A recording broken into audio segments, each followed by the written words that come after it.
Cuba macam-macam shampoo pun tak jalan juga. Tak jalan juga. Murah. Hai cantik. Okay, so nama apa?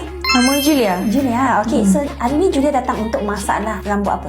Scalp kot. Scalp. Oh, Okay. betul. So scalp ada masalah yang macam mana tu? Saya tak tahu, saya suka limomo kot. Sebab masalah tu takkan pernah habis. Sejak bila? Lepas beranak. Lepas beranak lah. Betul. Baby yang First. So lepas beranak tu perasan kelumu makin lama makin banyak kan? Betul.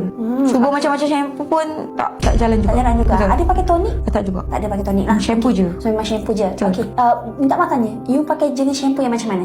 Shampoo beli dekat salon juga. Tapi mungkin tak kena kot. So dia jadi makin banyak limomo tu. Jadi makin banyak. Betul. Okay. So ada buat apa-apa scalp treatment tak sebelum? Tak pernah. Tak pernah langsung. Betul. So, macam tadi you cakap you beli shampoo dekat salon kan? Betul. Masa tu you buat treatment apa? Tak, cuci rambut je.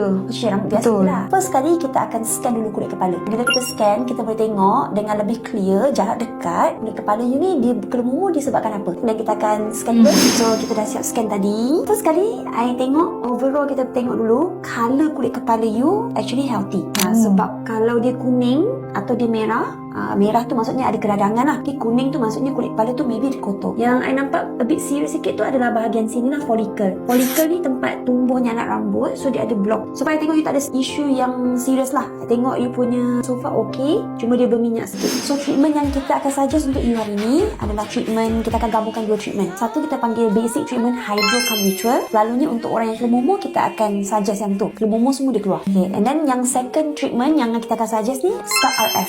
So you ada masa 1 jam setengah? Ada. Okay, so kita terus start sekarang.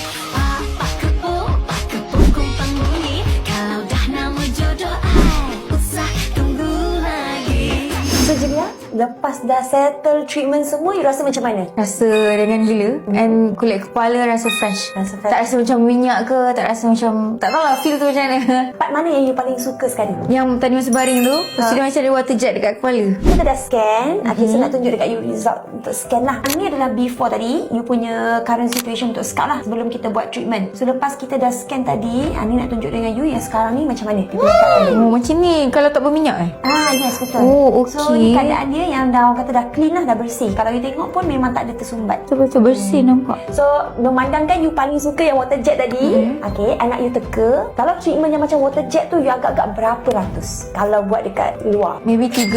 3 Betul. 300, 400 lah. Betul. Kan? Dekat sini, kalau you nak buat tadi servis water jet tadi tu, RM59.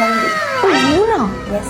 Murah gila. Tak perlu sign package, terus nampak before after kan. Murah So sangat. datang just untuk relax, kata buat treatment tu pun dah okay dah. So thank you so much sebab datang hari ni. I nak tanya you lah, 10/10 lah, berapa rate service yang bagi kat kita? 100/10. 100%. Thank you. Sebab urut sedap, semua sedap. Semua sedap. Semua sedap.